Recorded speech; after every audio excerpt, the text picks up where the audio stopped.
Shalom. We back, y'all. Source in the building. Y'all know how we get down, man.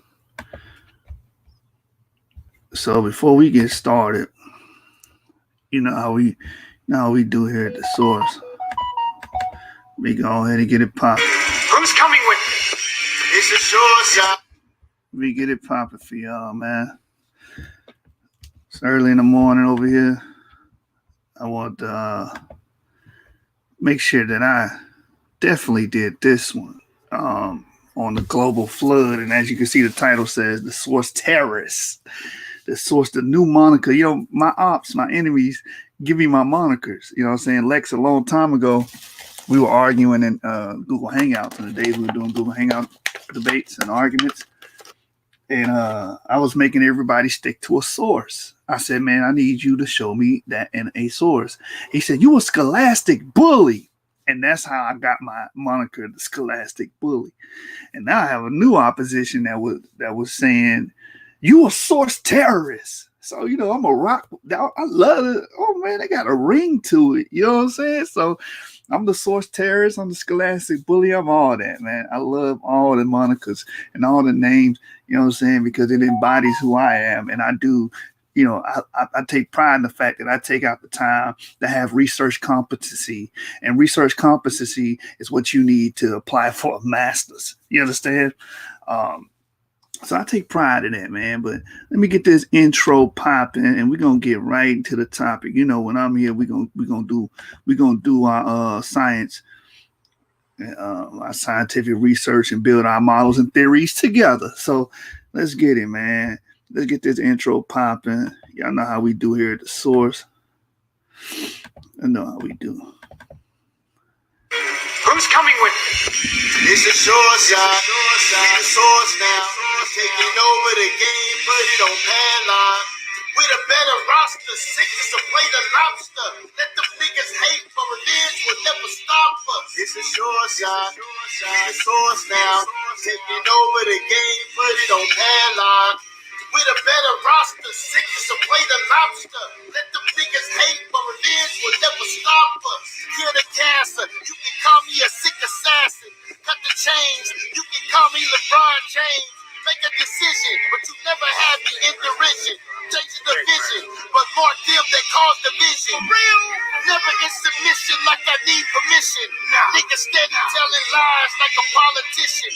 Nigga need to cool it down, but we the new edition. Yes, yeah, the name is the source. Check the reinvention. For real, you think we not prepared for the fallout? Watch us stack this information. Watch us.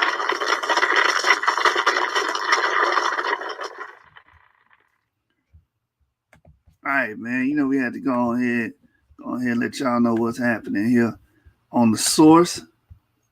Hey, good morning to everybody that came through and decided to spend this morning with me and you know, deal with some educational topics. So today, as you can see in the topic, we're gonna talk about the secular global flood. Now, a lot of people, there's no mention or evidence of a global flood. I'm saying, man, have you done your Googles, man? Have you done your research? Because if you know anything about catastrophicism, there are many floods, many global floods in the history of the secular history of the earth. And when you study geology, right? So but the problem is what they do is they stretch out the event over 600 million years because they say that's when animal life started on Earth, 600 million years, according to secularists. But what they're doing is stretching out a singular event or a smaller amount of time into millions of years. And that's how they come with this deep geologic time is what they call it. So we're just going to look at the raw data and the information and draw our inferences from there and build our model from there. And that's how it's done. It's called abductive reasoning. So with no further ado, let's get right into it, man. You know how we do here on the source. Let's get right into the sources. You know what I'm saying? They do call me the new source terrorist, man. It's the new moniker. So we're gonna get right into it. Try to hit y'all with that early bird special because we got possibly 2 more shows today that I want to get done. All right, so this is from EOS.org. Huge global tsunami followed dinosaur killing asteroid impact. That's a global tsunami. That will be a global flood. I'm going to read it. So the cataclysmic Chicxulub impact roughly 66 million years ago spawned a tsunami that produced wave heights of several meters in distant waters. New simulations suggest. So before we get started, I'm going to address the 66 million years, because what happens is a lot of people that are opposed to our models, our way of thinking, our perspective, and our worldview will say, well, how do you fit this into your narrative if it says 66 million years ago? That 66 million years ago is a putative number. Putative. Let's just define putative before we go further. Because again, we were about education over here, not indoctrination. So putative means generally considered or reputed to be. This is not an empirical or emphatic number. This is a putative. You understand? And that word putative is generally considered or reputed to be. It has nothing to do with facts. It has nothing to do with solid numbers. You understand? These are inferences. Those numbers are built on inferences, on radio decay. And we know radio decay, watch this.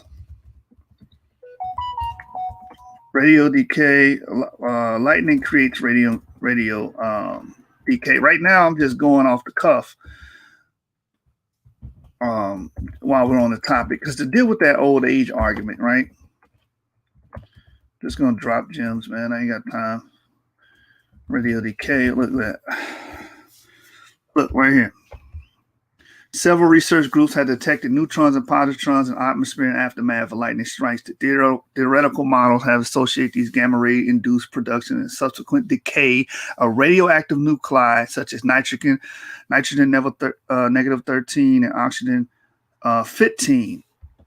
And that's from physicsworld.com. So you're like, oh, well, we have these old radioactive decay and radioactive positrons and so on and so forth that look millions and millions of years old. But you got to understand something. That can be created in a day. Those radioactive nuclei can be created within a day. So when you depend your whole model on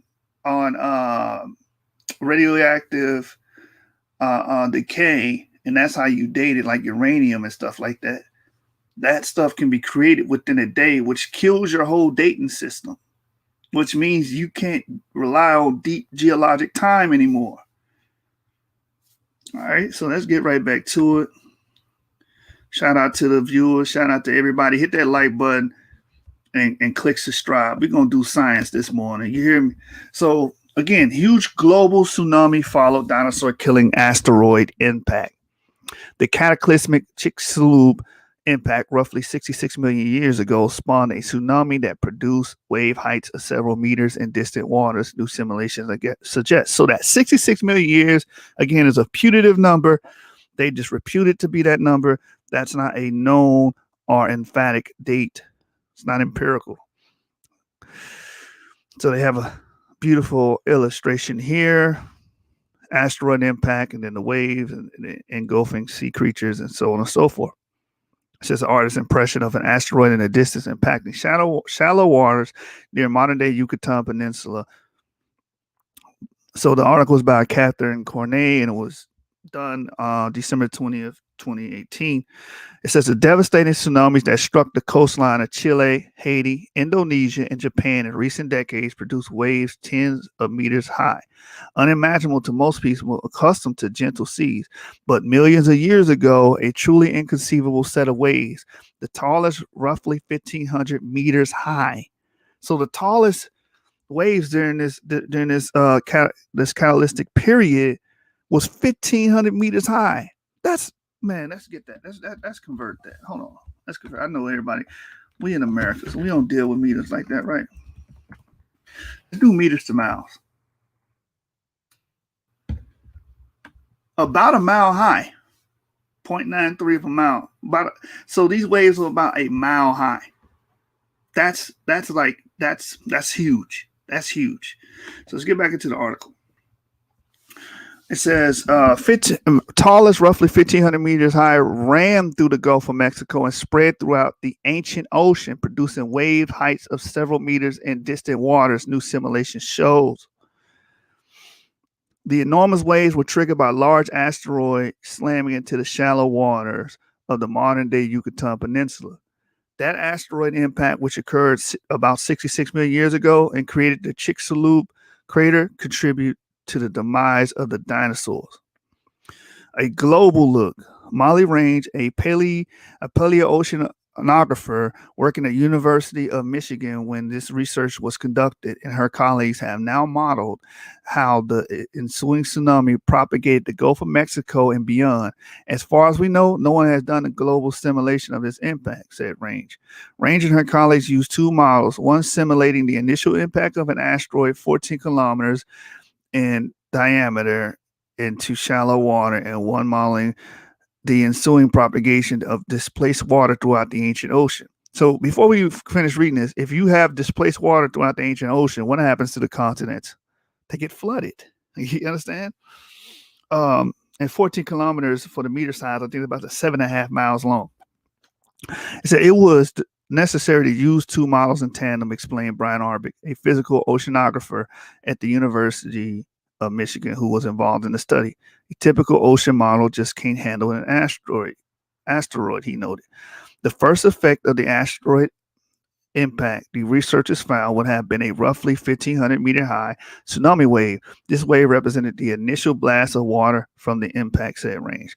A simulation is shown in the video. Crustal material shown in brown, sediments are shown in yellow, and the ocean is shown in blue.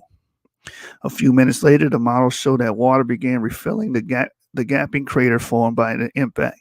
You have a steep wall of water that rushes back in, said Arbic. This rapid inflow likely triggered yet another set of waves. Although the strongest effects on the tsunami were felt in the Gulf of Mexico, the waves would have propagated globally. You see that? Range and her team found. So this was a global event. The biblical story talks about a global flood, and this is why I would debate any Hebrew that's saying that the biblical flood was a local flood. That doesn't match with the geological record. The geological record says the flood happened everywhere. You have, and I'm going to give you a sneak preview of what's to come later on in this video. Majority of animals are buried in sedimentary rock, which is basically mud. You get mud from water and earth mixing. How do you get water and earth mixing and burying all these land animals? Floods.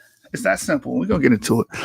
It says, thanks to the seaway that existed between North America and South America at the time of the dinosaurs, the tsunami waves would have rushed freely into the Pacific Ocean.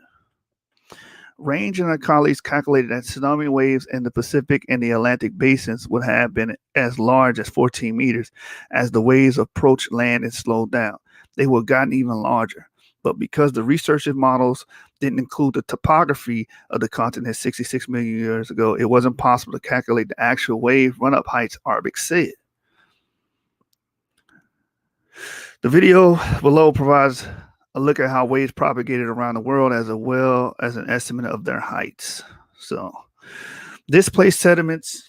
The scientists also showed that tsunami waves would have pushed water at the seafloor by more than 20 centimeters per second. Such strong water flows are sufficient to scour sediments from the bottom of the ocean, the researchers said. Scoring would have occurred in the South Pacific and the North Atlantic. The model revealed tantalizingly, in progress research by the same team is showing that these very places also where sediment coring experience has found dislodged and displaced sediments. And that's why you have a fossil record. Sidebar from the article, you have a fossil record. The fossil record is a bunch of dirt encasing animals. And where did he get that dirt from? The bottom of the sea, scooped up and went all over the continents and buried these animals very rapidly. And that's how you get fossilization. You got to have water. You got to have dirt. You have to have the mix, and then it has to encase the animal rapidly so it can petrify and fossilize and mineralize. This is more evidence and more proof of a global flood. And this is what the secular scientists are coming to the conclusion of with the data, just looking at the data. So, again, you have mega sequences. We're going to get into that. Mega sequences where you see a large, long areas of America with sandstone. How does sandstone get on land areas?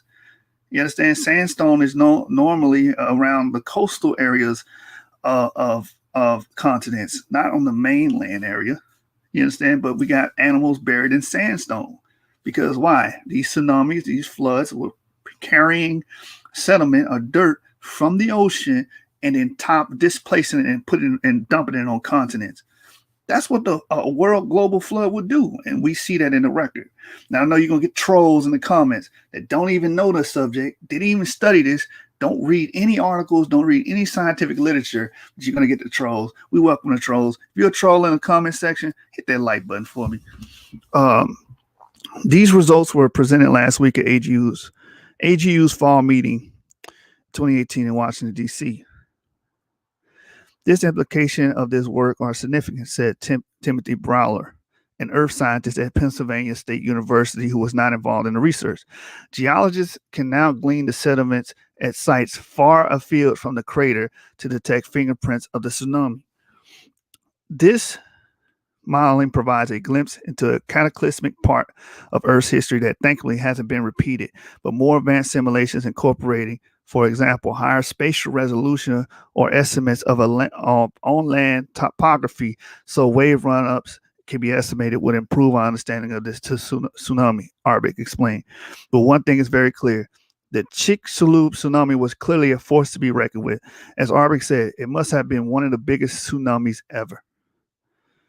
And that's the whole article. So what we learned from this article is that you had an extinction event that involved water carrying sediment.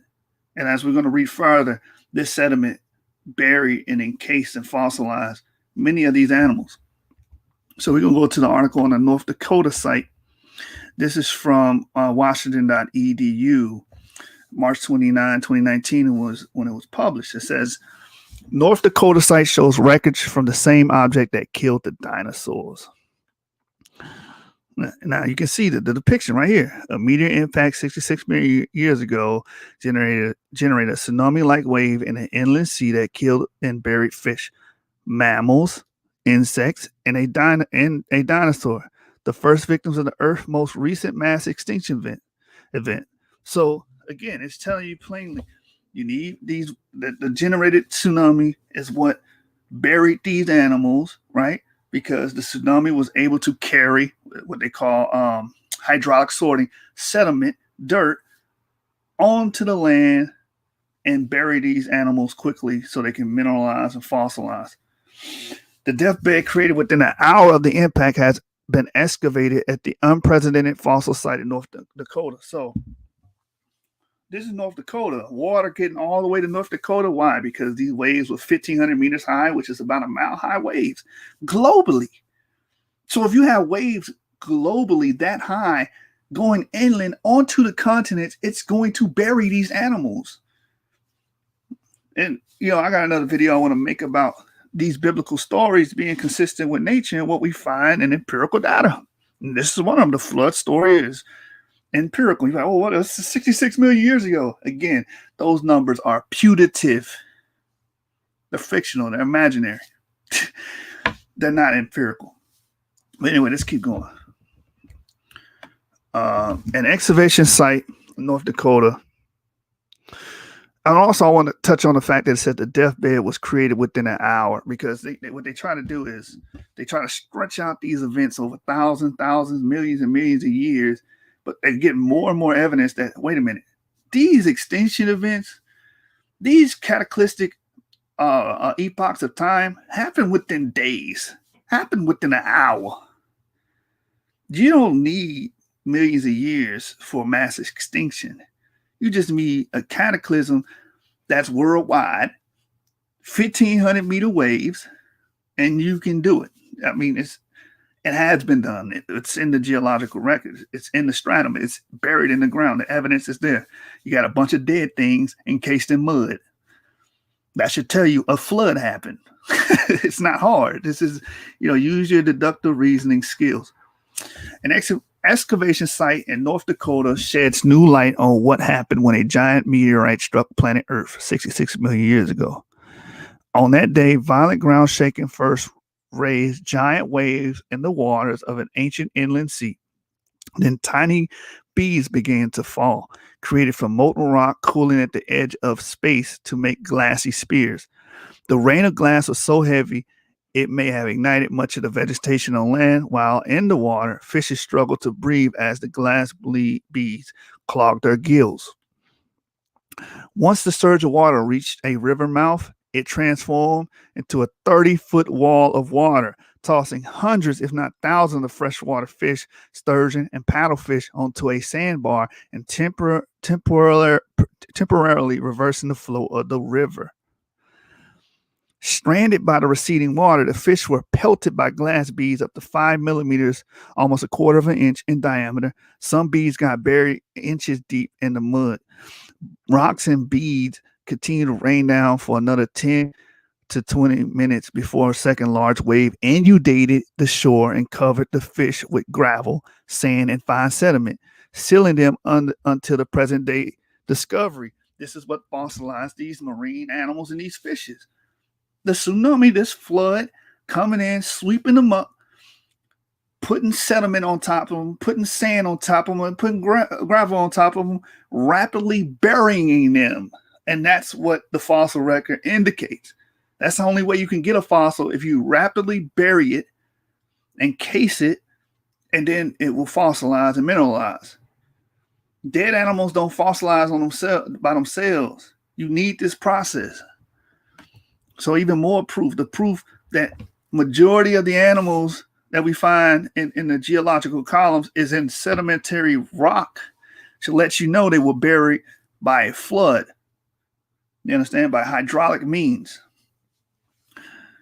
It says under the image description, fossilized fish piled one atop another, suggesting they were flung ashore and died stranded together on a sandbar after the site withdrew. In a paper published April 1st in the Proceedings of the National Academy of Sciences, an international team of authors, including the University of Washington provost Mark Richards, shared the discovery of a site that tells another piece of the story from the day of the meteor strike is thought to have led to the end of the dinosaurs. It's like the museum of the end of the Cretaceous in a layer 1.5 meters thick, said Richards, who is also a professor in University of Washington Department of Earth and Space Sciences. The unique fossilized graveyard, fish stacked on top of another, mixed with burned tree trunks and conifer branches, dead mammals, a pterosaur egg, a mosasaur, and insects, the carcass of a triceratops, and seaweed and marine snails called ammonites was unearthed over the past 6 years in the Hell Creek Formation in North Dakota by lead author Robert De Palma. Now listen to this. This is the first mass death assemblage of large organisms anyone has found associated with the KT boundary, said De Palma, curator of the paleontology of the Palm Beach Museum of Natural History in Florida and a doctoral student at the University of Kansas. Nowhere else on Earth can you find such a collection consisting of a large number of species representing different ages of organisms and different stages of life, all of which died at the same time on the same day. So again, you don't need millions of years to explain extinction events. You understand? This can happen in a day. This can happen in weeks. And that's what the evidence is showing them. It says nowhere else on earth can you find such a collection consisting of a large number of species representing different ages of organisms and different stages of life, all which died at the same time on the same day. Now what's interesting about this, long before, they used to teach that mammals and dinosaurs did not coexist. But what happened is they're starting to dig up more evidence of mammals with dinosaurs, pterosaurs, and so on and so forth. So it's showing you that these different species coexisted and they got buried together. All right. And a flood. You need a flood to make these fossil beds and bone beds. You understand? This is why I take my time, research, and get this information so I can teach it better. You brothers that on the oppositions, you guys don't know the information that you claim to believe. I take out the time to read it. All right. So this death assemblage happened in one day. So don't let anybody go, oh, you need millions of years to accumulate. No, you don't. That's not what the raw data is showing you. The new study described the site dubbed Tanis and evidence connecting it with the asteroid of comet strike off of Mexico's Yucatan's peninsula. The impact created a huge crater called the Chicxulub on the ocean floor and sent vaporized rock and cubic miles of asteroid dust into the atmosphere. The impact would have melted bedrock under the seafloor and pulverized the asteroid, sending dust and melted rock into the stratosphere, darkening the sun for months, if not years. The breeze would have rained down from the sky. Why would the breeze have rained down to the sky? Because you have materials ejecting into the atmosphere and then dropping back down. If a pebble ejects into the atmosphere 200 miles high and then falls back down, it's going to reach terminal velocity. And if it hits you, it's going to kill you. And that's what was going on around the world during this cataclysmic period of time. Richards, who did the research as a professor and dean of the University of California, Berkeley, and Walter Alvarez, a UC Berkeley professor of the graduate school, who first hypothesized that a comet or asteroid impact caused a mass extinction, analyzed the rain of glass beads from the tsunami waves that buried and preserved the fish. The beads, called tektites, formed the atmosphere from rock melted by the impact. Richards and Alvarez determined that the fish could not have been stranded and then buried by a typical tsunami, a single ocean wave that would have reached the previously unknown arm of the western interior seaway hours after impact, 3,000 kilometers away. If at all, the reason the tektites would have rained down for 45 minutes to an hour or of the impact, unable to create mud holes if the seabed had not already been exposed. Instead, they argue seismic waves likely arrived 10 minutes of the impact from what would have been equivalent to the magnitude 10 or 11 earthquake, creating pronounced waves in the inland sea, similar to the water sloshing in the bathtub during an earthquake. Though large earthquakes often generate size waves in enclosed bodies of water, they're seldom noticed, Richard said. For example, in 2011, the Tohoku quake in Japan, a magnitude 9.0, created a 6-foot high size wave. A half hour later, in Norwegian, 8,000 kilometers away. In the case of the Chicxulub impact, the timing works out for the size wave's arrival.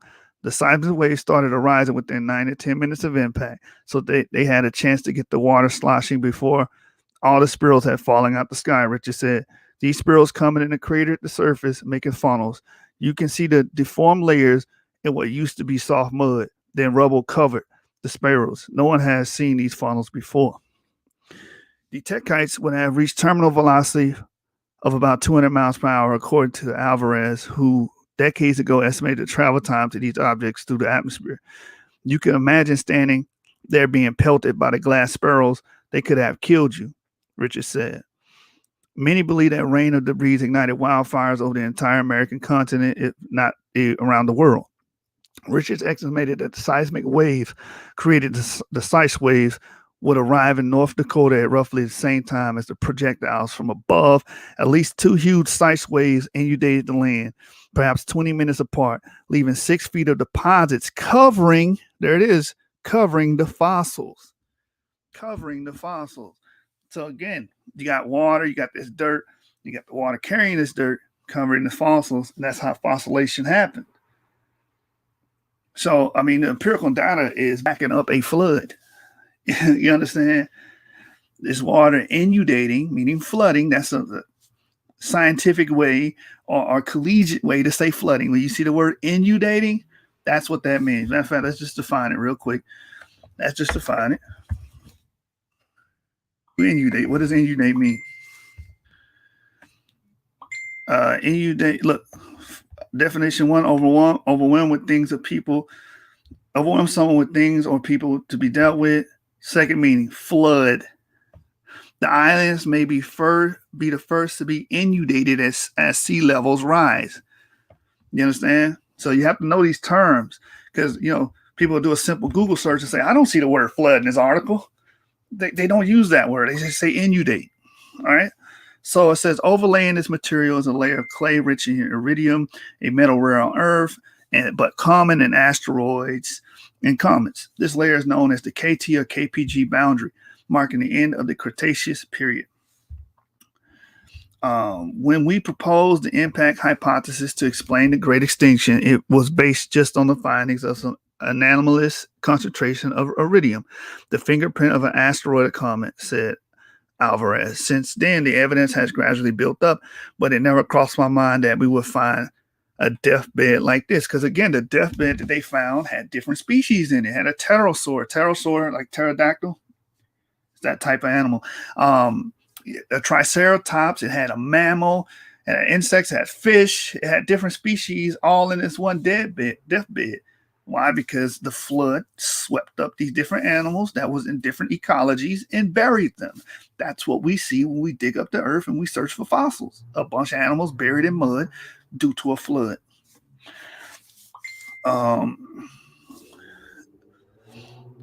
It says the new discovery at Tanis is the first time the debris produced it. And the impact was found along with animals killed with the impact's immediate aftermath.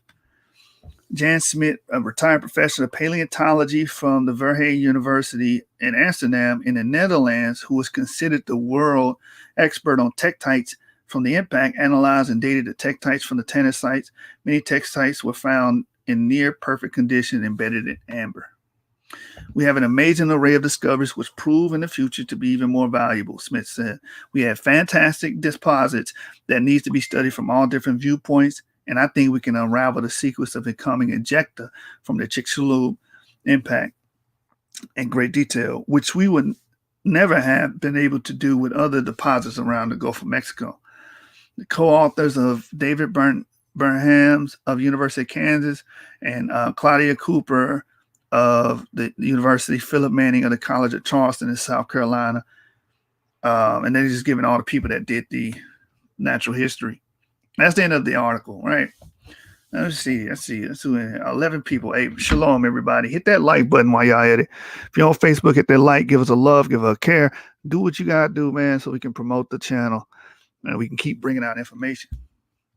So now we're going to talk about this Cretaceous Paleogene extinction, right? 66 million years ago, that induced floods that inundated, which means flooded the continents and buried these animals simultaneously, all right?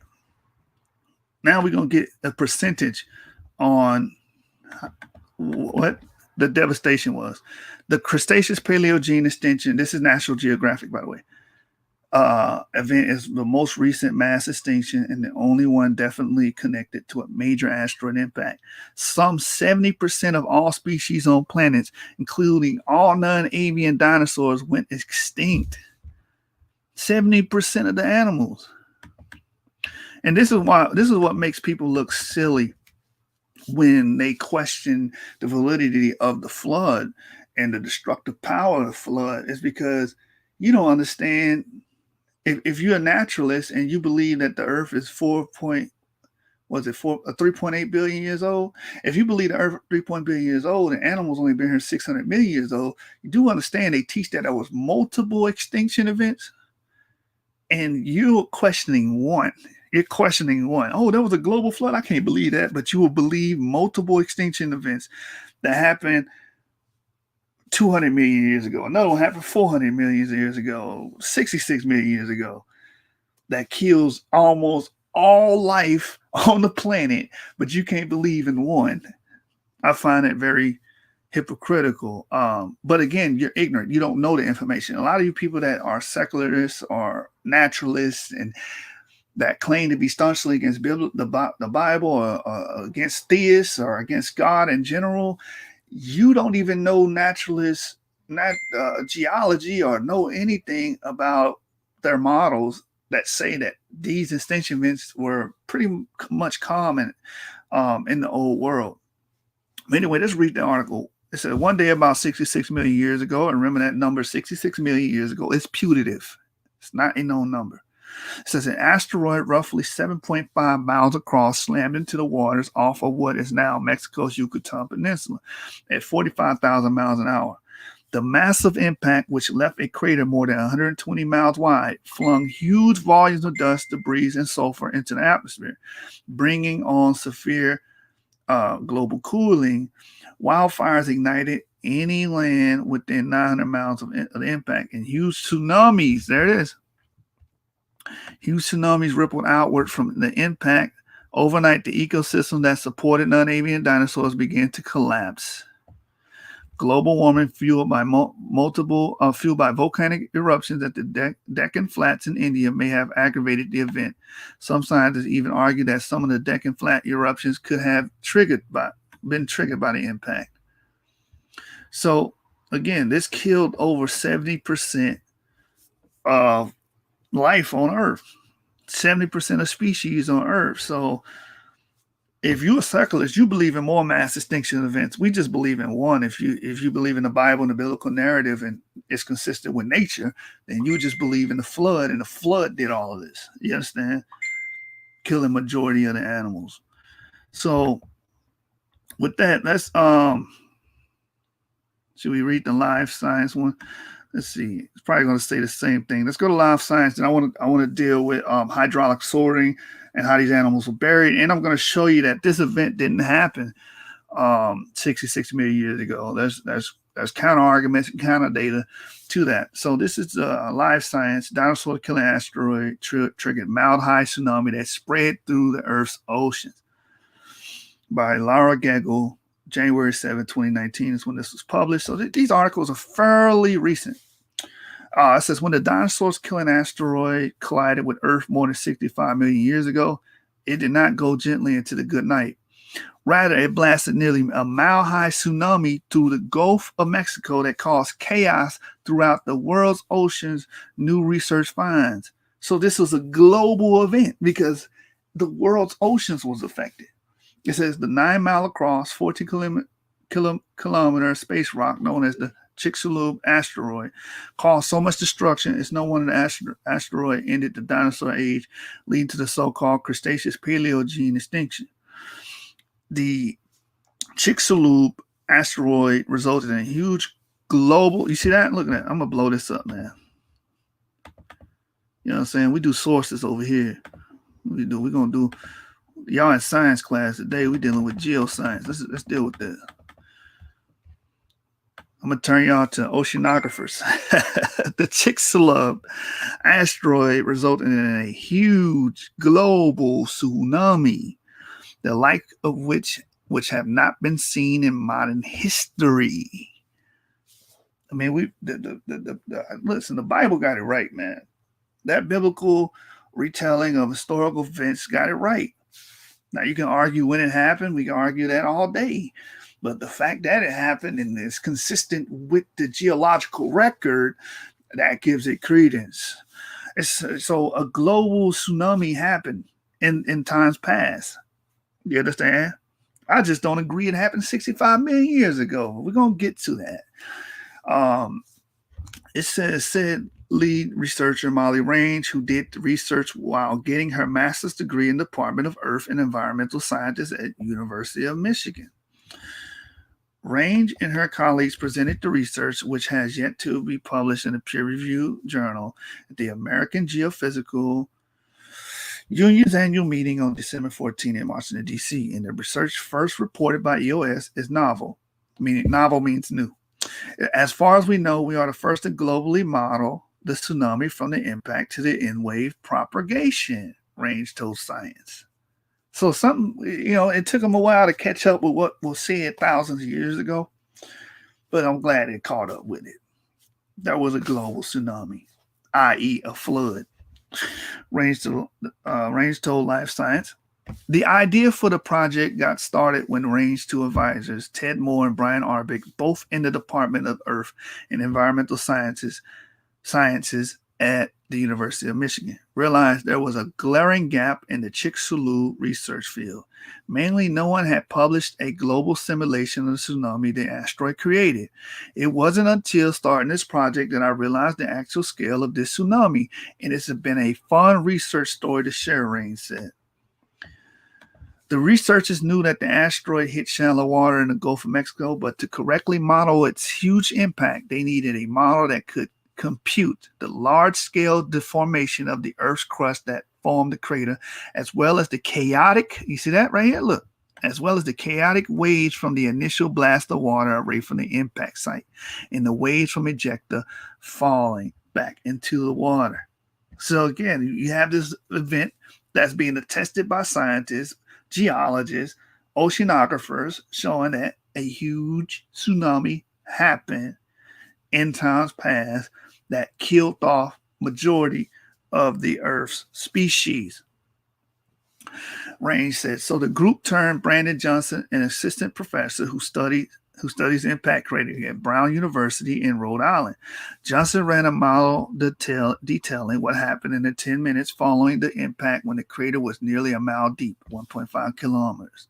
And the blast was so powerful there wasn't any water in the crater yet. At this point, some water was moving back toward the crater. Range said, according to the model, this water will then rush into the crater and then back out, forming a collapse wave. In the second model, the team studied how tsunami propagated throughout the oceans around the world. You see that? This was a global event. So just as the Bible states that a global flood happened, this says right here in the scientific research is the same conclusion they're coming to. They just have it stretched out 65 million years ago. Now, with that being stated, I would debate any Hebrew that's claiming that this was just that the Bible's just talking about a local flood. Anybody, I will debate you on that, because I see Hebrews touting that, and saying, shout out to my brother Ron Shields. I love you, but I will debate you on that. I will debate you. Biblical global flood versus a local flood that happened in Mesopotamia. I think that's utterly absurd, because how do you explain the geological record? How do you explain that majority of animals that have been fossilized through hydraulic means, meaning through water, through floods? How do you explain that if it's just a local flood?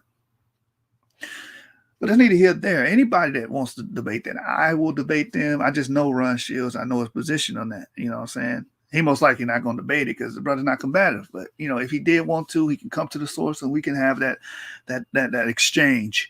But anyway, back to the article. In a second model, the team studied how the tsunami propagated through oceans around the world. They did this by taking the results from the first model, particularly the crater shape and the impact waves with respect to the resting sea level and water speeds, Rain said. They then used data sets on the ancient terrain of the ocean and used that to determine how the tsunami would have played out. The results showed the effects of the tsunami were felt. You see this right here? Look. The results show the effect of the tsunami were felt all around the world.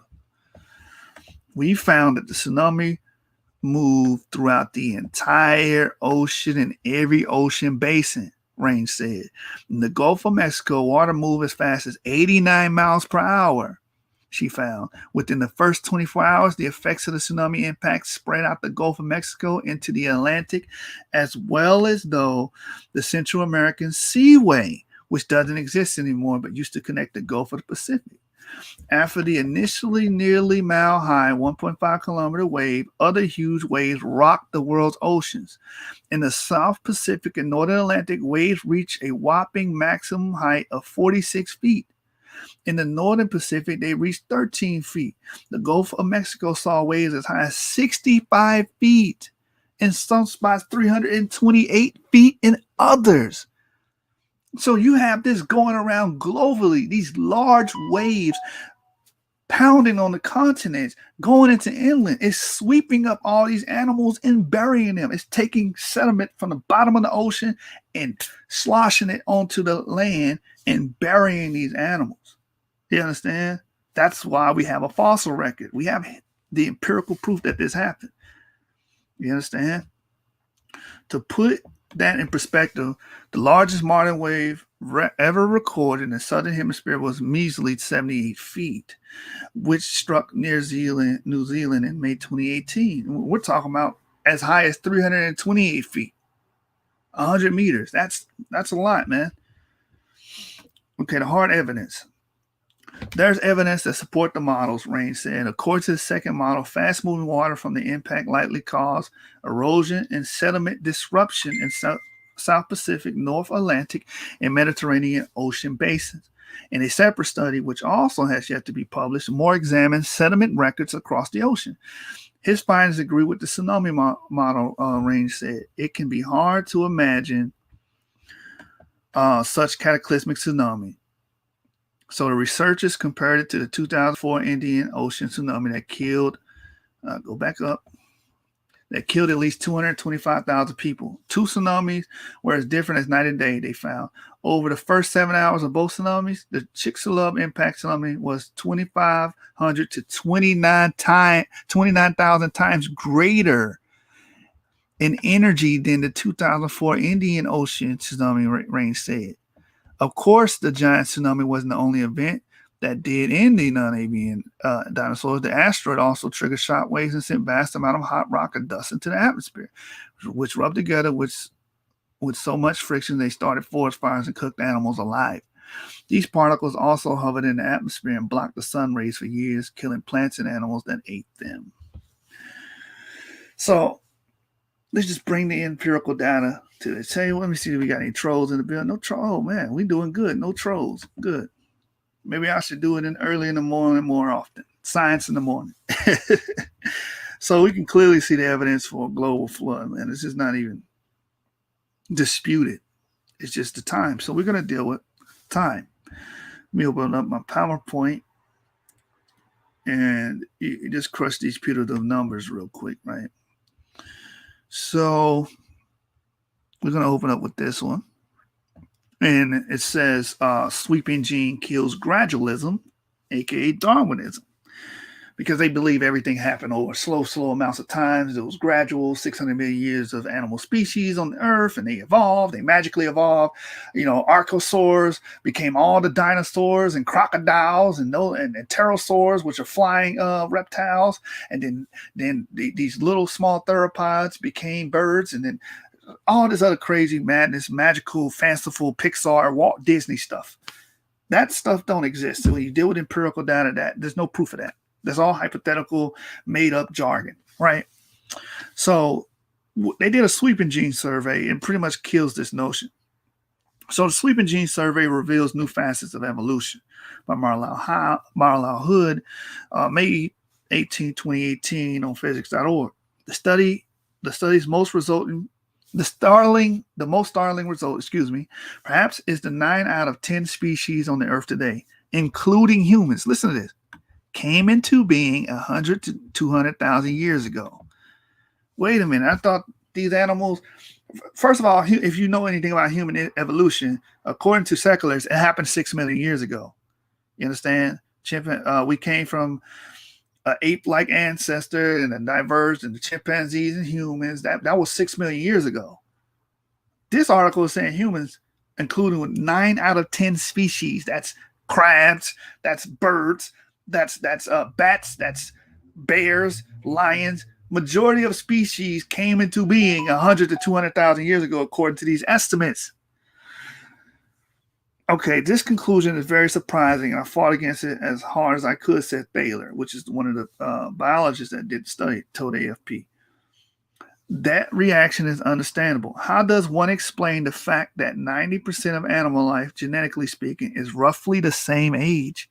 90% of animal life is roughly the same age. And they've been going around telling you that these animals evolved for millions and millions of years and created more animals, and then them animals died out, and then extinction events happened, and then that sparked a new wave of new creatures, because what they did is they put their thoughts and their beliefs into the evidence instead of letting the evidence tell the story. Now the evidence is telling the story. It's telling you that all animals are roughly the same age and they came into being around the same time. There's no way around it. How do you explain that? Cataclysm. We just read the cataclysm. Cataclysm wiped out majority of the Earth species. And then 90% of the Earth species came into being fairly recently. So that kills that 66 million years. But even 100, 200,000 years is old, you know what I'm saying? And that's based off mitochondrial Eve. Mitochondrial Eve, if you just go off the mutation rate, can go back 6,000, 7,000 years. So, you know, when people throw these numbers out here, they act as if you can't defeat those numbers. You can defeat them easily. So again, next slide. No way to obtain astronomical dates. When solely DNA or protein sequencing data are available, amounts of evolution can be estimated. Listen, but rates and times are confounded. This confounding is problematic whether or not the molecular clock hypothesis is correct.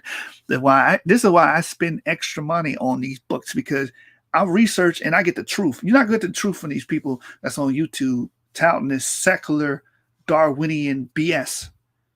You understand? They're not going to tell you this. They're not going to tell you that their dating system is problematic. Their dating system is not empirical. Their dating systems are putative. You have to come to people like me, the source terrorist, the scholastic bully, to read this information and disseminate it to the people.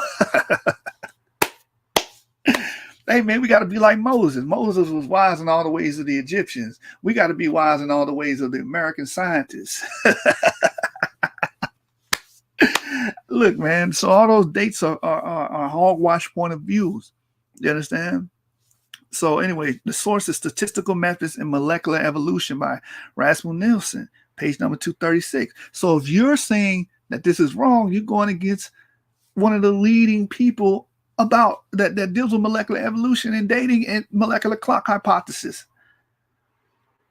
You see, y'all think y'all just going against me. You're attacking my sources. I'm getting it from the biologists. I'm getting it from the geneticists. I'm getting it from the geologists, the oceanographers.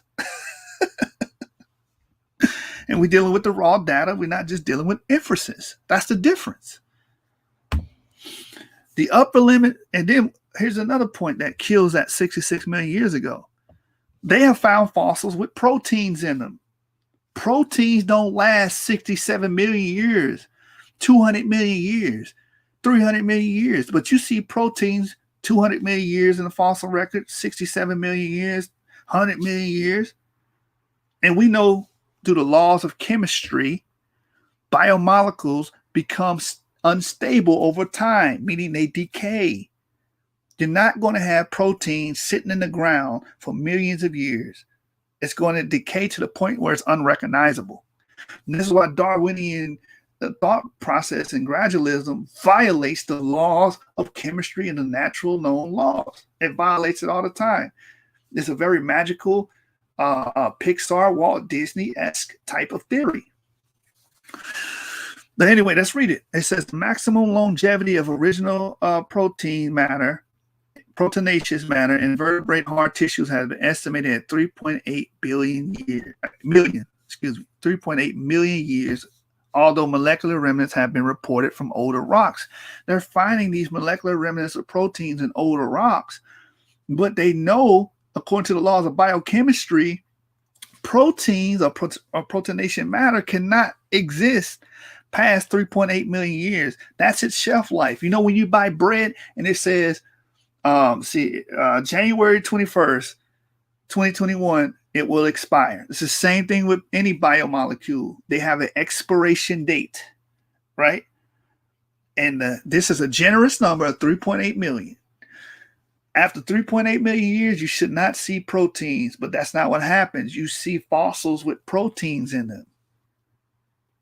That's 60 million years, 100 million years, 200 million years. So that kills that, oh, this happened 66 million years ago. No, it didn't. And that's when the fossilization transforms vertebrate hard tissue proteins into heterocyclic polymers from nature.com. So if y'all want to argue, any trolls want to argue against that, you're dealing with Nature. Nature is one of the world-renowned scientific journals. Jasmina Wayman et al., and et al. Means others. This was published November 9th, 2018. Let's keep going. DNA preservation destroys Darwinian evolution. So remember, we're dealing with these long astronomical dates that they give you in a geological column and records, right, which are putative numbers. The decay rate of DNA depends on the conditions of its storage and packaging. Above all, it depends on whether the DNA is exposed to heat, water, sunlight, and oxygen.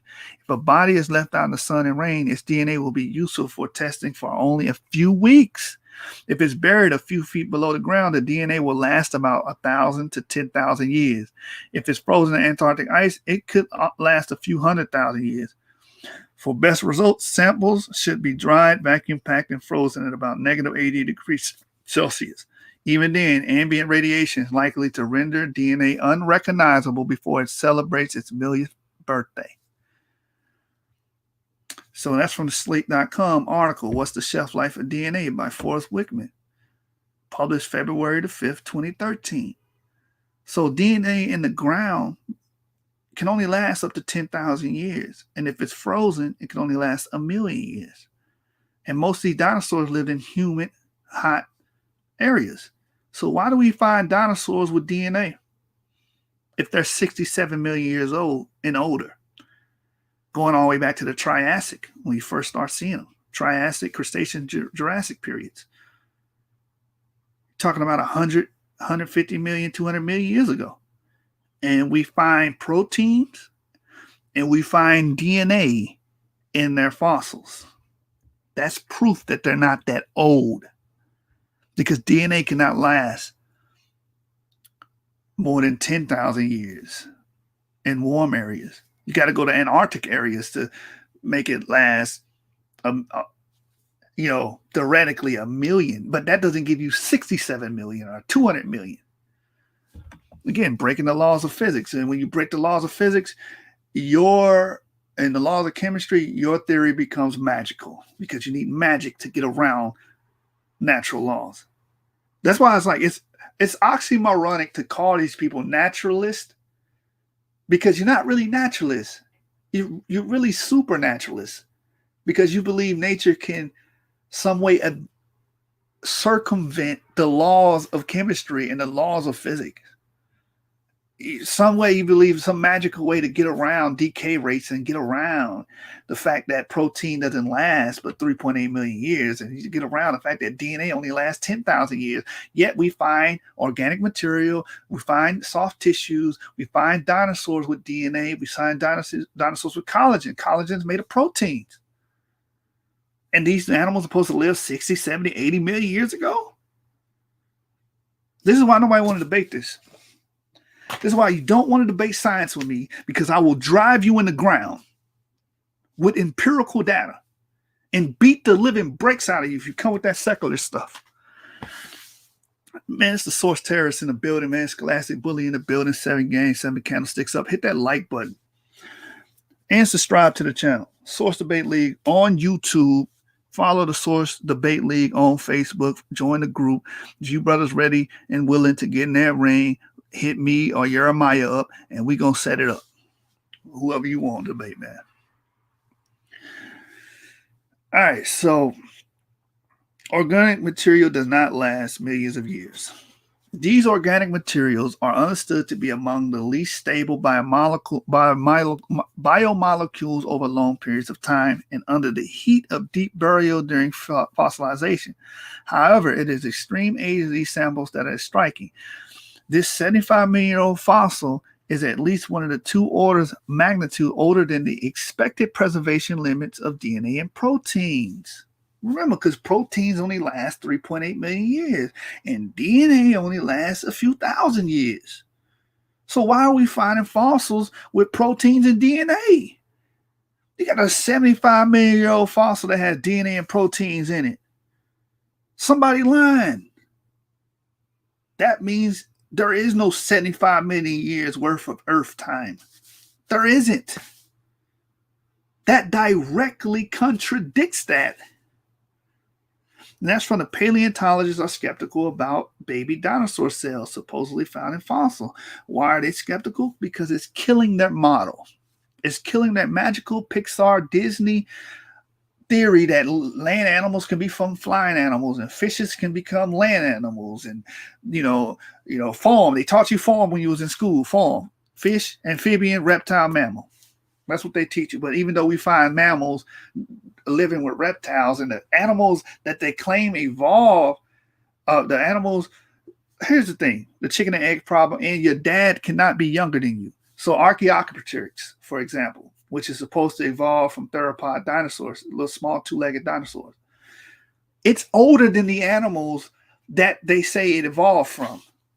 You cannot be older than your dad, to simplify it. Your dad has to come before you because he made you.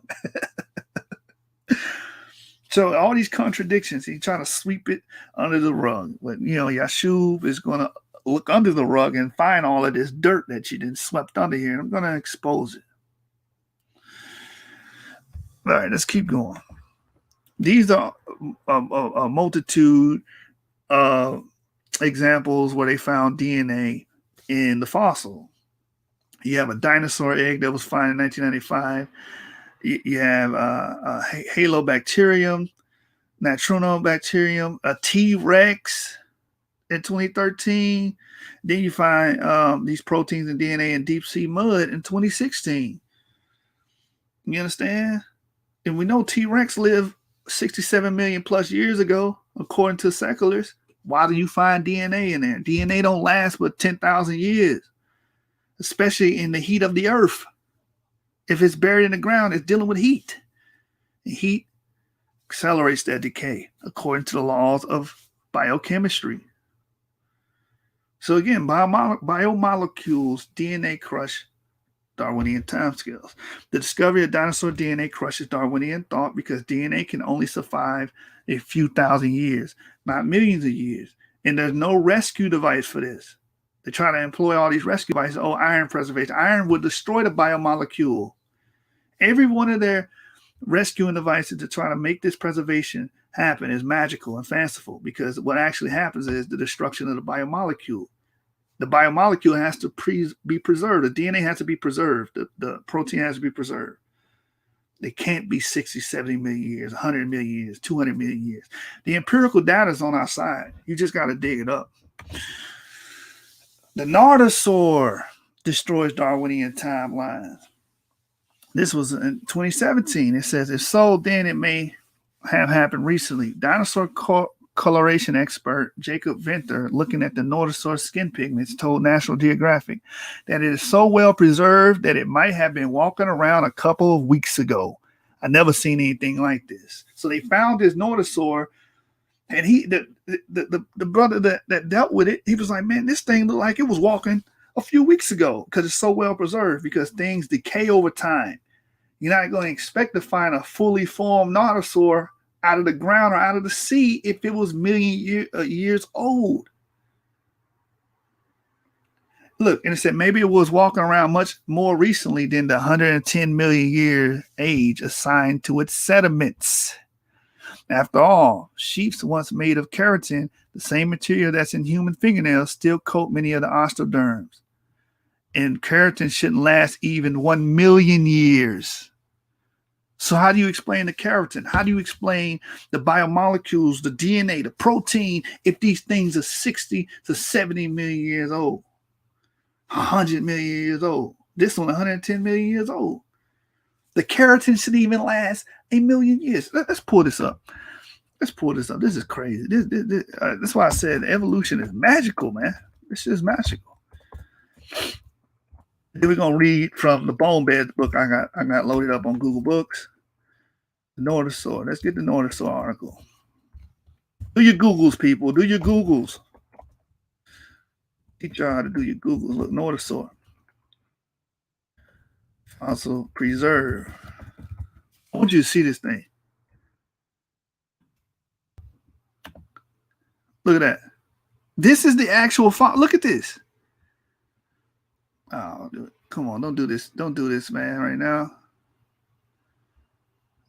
Let me see if I can find another one, because I'm not going to pay for National Geographic. The dinosaur farm. Here it is. All right. Got another one. Here's a better one. Look. It still has its keratin. It has its skin. Look, let me read this. It says, Nodosaur dinosaur mummy unveiled with skin and guts intact. We don't just have a skeleton, we don't have a skeleton, said one of the Nodosaur researchers involved. We have a dinosaur as it would have been. This is how well preserved this thing is. And look at it. You can't even see its bones, but scientists are hailing it as perhaps the best preserved dinosaur specimen ever unearthed. That's because those bones remain covered by intact skin and armor, which is made from keratin, 110 million years after the creature's death. And that's when you get Pixar, Walt Disney. How does keratin that doesn't even last a million years, last 110 million years, and it's fully formed and shaped over him? He still has his armor. He has his plates. The Nodosaur still has its features. This should have been dissolved, destroyed through anaerobic processes. This should have been decayed away. And you guys want us to believe in 110 million years? GTFOH. The Royal Tyrrell Museum of Paleontology in Alberta, Canada, recently unveiled a dinosaur so well preserved that many have taken to calling it not a fossil, but an honest-to-goodness dinosaur mummy. With the creature's skin, armor, and even some of its guts intact, researchers are astounded at its nearly unprecedented level of preservation. We don't just have a skeleton, Caleb Brown, a researcher at Royal Tyrrell Museum, told National Geographic. We have a dinosaur as it would have been. How do you get that, huh? Can any secularist tell me how do you get this animal to preserve for 110 million years? Look at it. You naturalists are in trouble, man.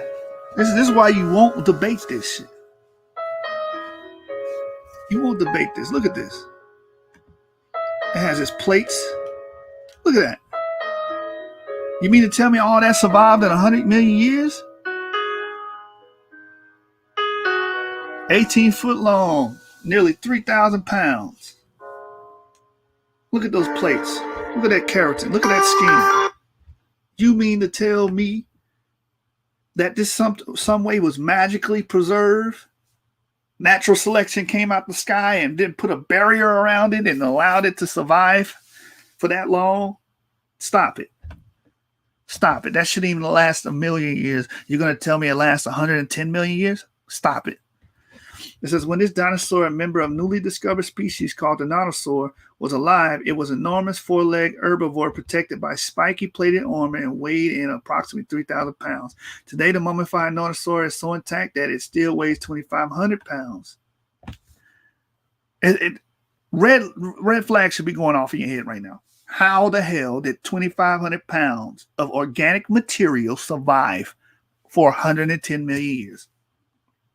That's $1 million question right there.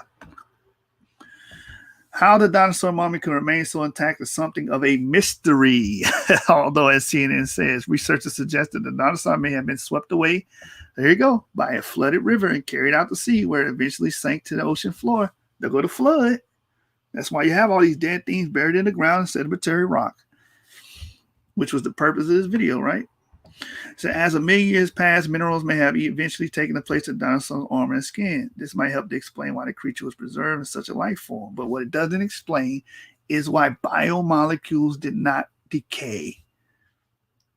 It says, how like are we talking? The preservation was so good, the researchers were able to find out the dinosaur's skin color by using mass spectrometry techniques. Researchers detected pigments on the scale of the dinosaur. When you have pigments, you have melanosomes. Melanosomal cells don't even last that long. How do you have melanosomal cells? They don't last that long. They don't last millions of years. It says the Nodosaur's coloring was a dark reddish brown on top of the body and lighter on the underside. And here's another photo of it. Look how well preserved this is. Scientists think the coloring was an early form of countershading, a camouflage technique that uses two tones to protect the animal from predators. Considering the dinosaur was an herbivore, its skin color likely played a role in protecting it from enormous carnivores of the time. Strong predation on massive, heavily armored dinosaurs illustrate just how dangerous the dinosaur predators of the Cretaceous must have been, said Brown. As if the presentation, let me go up. Go back up. Don't freeze on me. As if the preservation of skin, armor, and guts weren't impressive enough, the dinosaur mummy is also unique in that it was preserved in 3 dimensions, meaning the original shape of the animal was retained. It will go down in science history as one of the most beautiful and best preserved dinosaur specimens, the Mona Lisa of dinosaurs said Brown. Now look at, there it is again.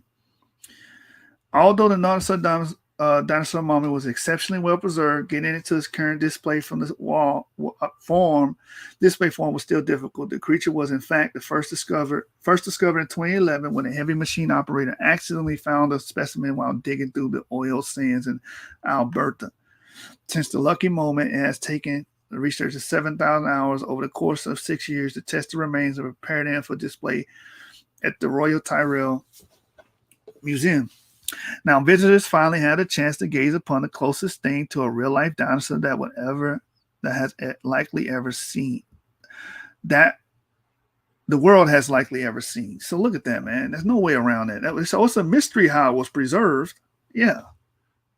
That's because it didn't live 110 million years ago. That's just foolishness. Let me see if we have any trolls. No trolls. Yeah, man. We do the morning show. Hit that like button while y'all at it, man. We talking about the flood, man. All right, let's go. Let's go into the books. Let's go. I got one book for y'all, man. This is the Bone Beds, Genesis, Analysis, and Paleobiological Significance. Let you see the book cover. Oh yeah, step y'all library up. 213. I'm currently there. 197 purchases. But anyway, Bone Beds, right here. This is the book we're dealing with by Raymond R. Rogers. Now we dealt with the global tsunami. We read the articles about the global tsunami that flooded, inundated the continents, buried the animals, and encased them. That's why you have most of these animals being buried by hydraulic sorting, hydraulic means, flood drowning, so on and so forth. You can see the pie chart right here. It says published causes. This is page 84 of the book, Bone Beds. Published causings of bone bed formation. Flood drowning, 18%. Hydraulic, 25%. Log jam, 2%. Other. So over 50 to 60% of fossil beds, of fossilization, is due to hydraulic or water related or fluvial related burying. That's how you get most of these fossils right here. Look, inferred causes of bone bed formation. The most frequently inferred causes of bone bed formation relate to the drought, flooding, and hydraulic sorting. So drought, flooding, and hydraulic sorting is the most frequently inferred causes of bone bed formation. This is over the world.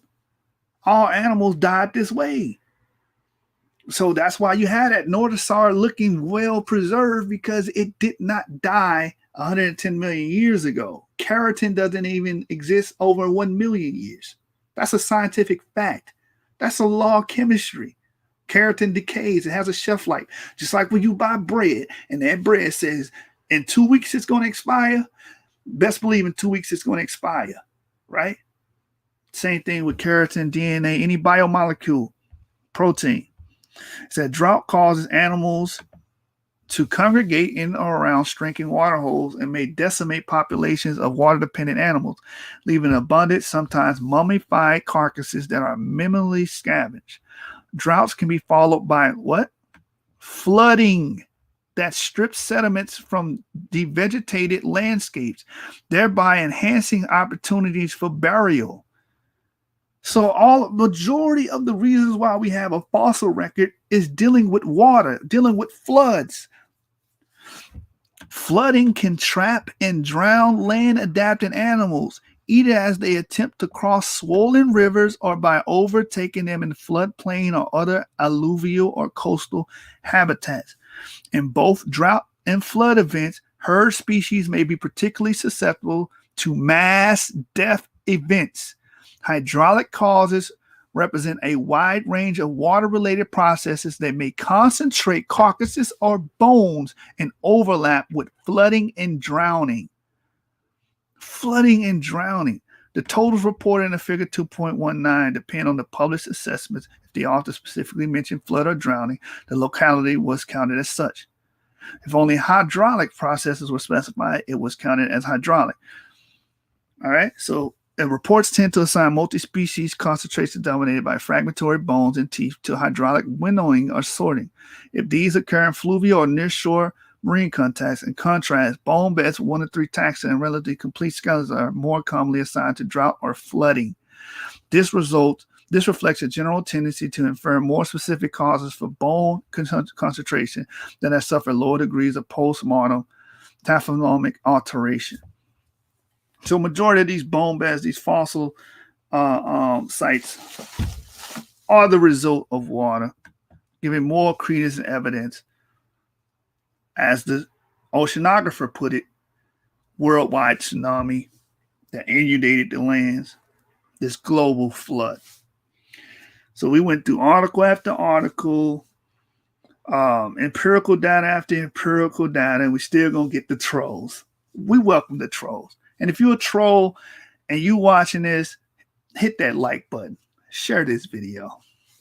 Now, let me go back here. We're going to end it with the article.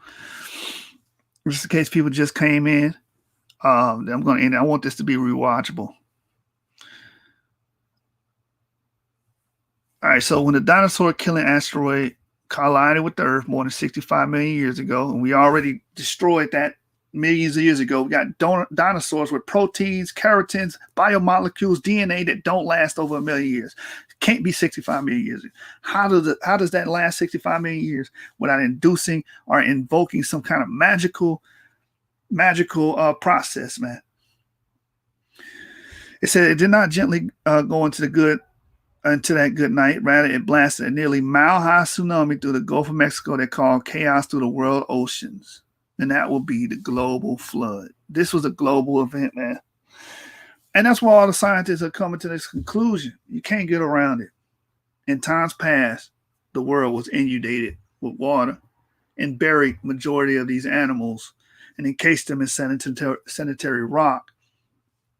And that's the end of the story, man. Let me check it out. Hey, shalom, everybody. Hey, Mongol peace. Have you seen the replica of Noah's Ark in Kentucky? There's an article on it if you haven't seen it. I have seen it. You know what I'm saying? The Bible says the flood around 2500 BCE. Is that the flood you're talking about? Well, I don't agree with 2500 BCE.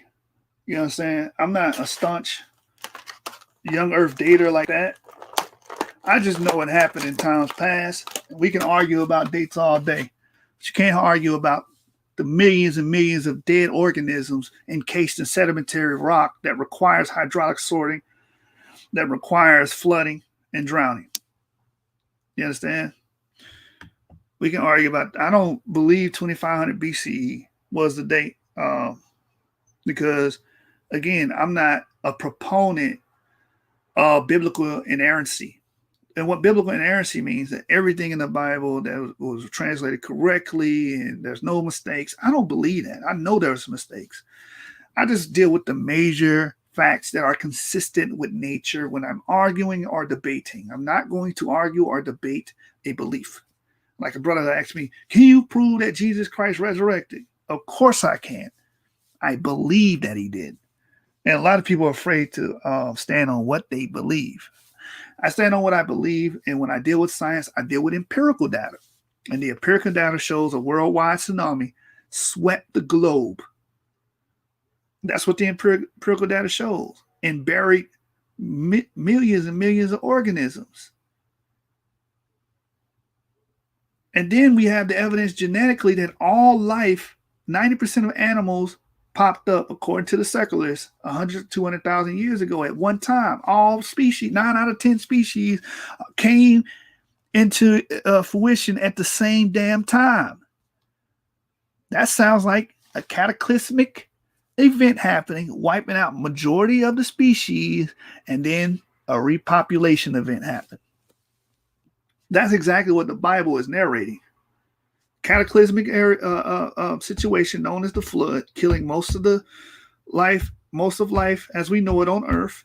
And then after that period, there was a repopulation of people, a repopulation of animals, a repopulation of.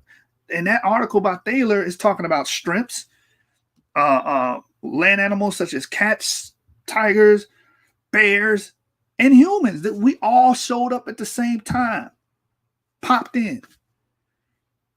Why? Because there was a bottleneck globally that killed most of these organisms off and then repopulated. That's exactly what the biblical narrative is articulating and conveying. So if people, you can argue about, like the brother said, 2500 BC, you can argue about that till the cows come home. I'm not interested in having arguments about dates because I don't believe those dates are emphatic. You understand?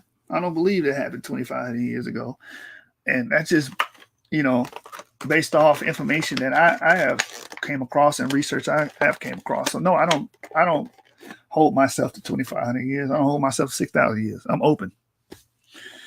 I'm agnostic in that regard. But one thing I know for a fact is that a global flood did take place. And the scientists are coming up, the oceanographers, the geologists are showing you that it did happen. They just think it happened 65 million years ago. And even before that, you have the Triassic floods. What's happening is they're stretching out time. You understand? They'll stretch out an event that could have took a day or a week to happen, and they're stretching out millions and millions of years. And we even read an article that these animals, these different species, it was a triceratops, a dinosaur egg they found, a pterosaur, which is a flying reptile, and mammals all in the same layer that was buried within a day, according to the geologists and the paleontologists. You don't need millions of years for cataclysm. That's why it's called a cataclysm. It's a worldwide cataclysm. And when you have this tsunami with 29,000 times the power of the 2004 tsunami that happened in India or Indonesia, that's easily conceived. That's all you need. A lot of energy, cataclysm, boom, mass extinction. It's not hard. It's not hard to achieve. And that's what I stand on, Brother Naomi. So any more comments in the chat? Let me go to that article in physics. Maybe I end it there. Where all life popped up 100, 200,000 years ago.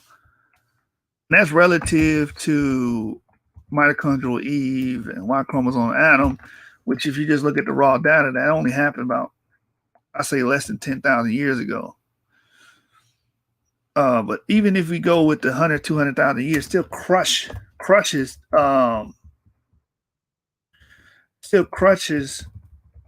Darwinian gradualism, because you need 600 million years of organisms on the earth, and you don't have 600 million years of organisms. You can't have it because you have all these that they have squids that have ink sacs, you know what I'm saying, fossilized ink sacs that still have the ink in it, and they use the ink to write with.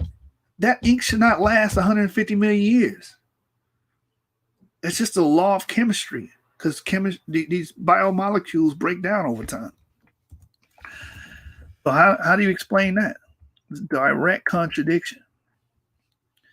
Watch this. I'm gonna share my screen before I end this, man. If there ain't any more questions, I don't see no trolls. That's good. You know what I'm saying? The Source Terrorist in the building. Scholastic Bully in the building. Hit that like button, folks. You know what I'm saying? All right, so we right here. Physics.org.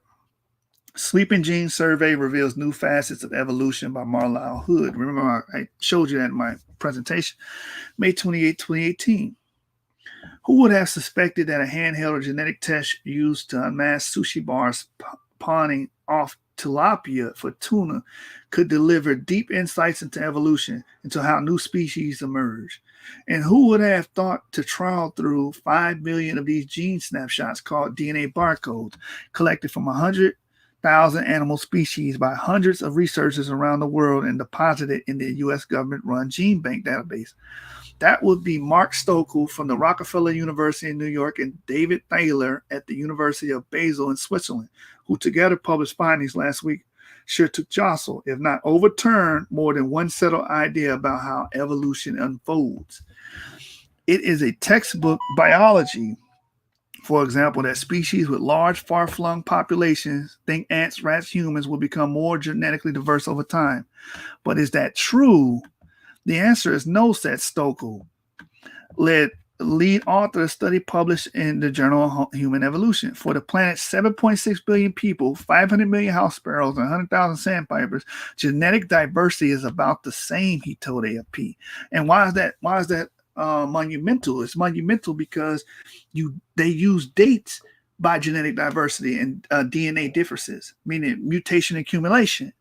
So they will count how many mutations or the mutation rate and say, well, it took 1 million years for this person or this organism to evolve, quote unquote, or this organism was 1 million years based off its mutation rate. The study also, but as we can see, all organisms are about genetically the same. Genetic diversity is about the same. So it's going to get into the implication right here. It said the study's most startling results, perhaps, is that 9 out of 10 species on Earth today, including humans, came into being 100 to 200,000 years ago. You see that? Now watch this. So 9 out of 10%, that's 90% of species on Earth today, came into being at the same time. It said, this conclusion is very surprising. I fought against it as hard as I could, Thaler told AFP. That reaction is understandable. How does one explain the fact that 90% of animal life, genetically speaking, is roughly the same age? Was there some catastrophic event 200,000 years ago that wiped the slate clean? I say, yes, it was. It was the global flood. And the proof is insurmountable because, again, you have millions of dead things in the ground buried by sedimentary rock, which is mud, which is water and sediment mixing together to make sedimentary rock, right? This is all a byproduct of that global tsunami that we read about earlier. So, all right, I'm going to end it on that, man. Shout out to everybody that came through.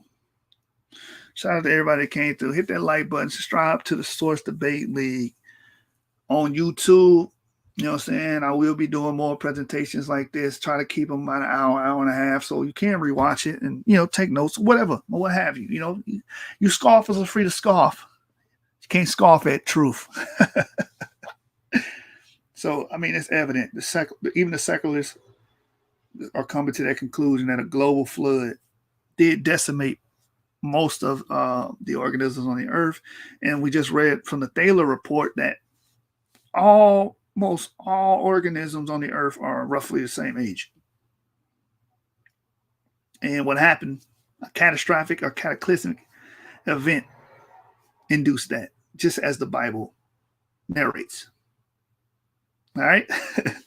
So SUC in the building, y'all know how we do it. Source Stuff Click, Source Terrorist, Scholastic Bully be the name. Y'all know what it is. Whoever want to debate this, I'm going to debate you. Stop hiding. You know what I'm saying? And any Hebrew, I want to debate a Hebrew that's talking that's talking that local flood theory stuff.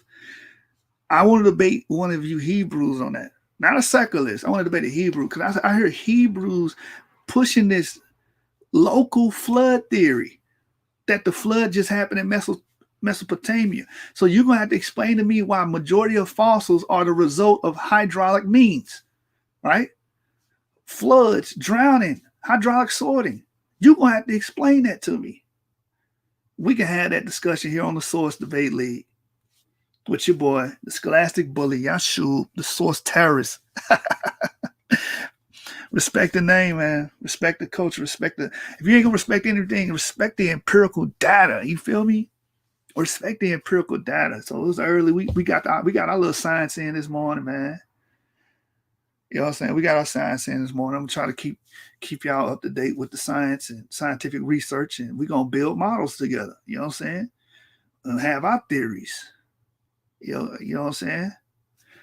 Hey, we need to say gone is the days that black people focus on basketball and the arts and football and all this other stuff and start raising our children to be molecular biologists, paleontologists, you understand?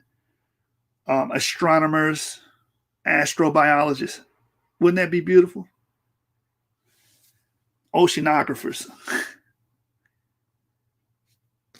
Let's deal with the tech field, computer programmers, cybersecurity, those type of fields, technocracy. Let's do it. All right, I'm out, man. Signing off. SUC in the building. Source Gang. Subscribe to the channel, the Source Debate League on YouTube. Follow our group on Facebook, the Source Debate League group. Serious inquiries only. We want debaters and judges, man. That's what we're looking for. Signing off.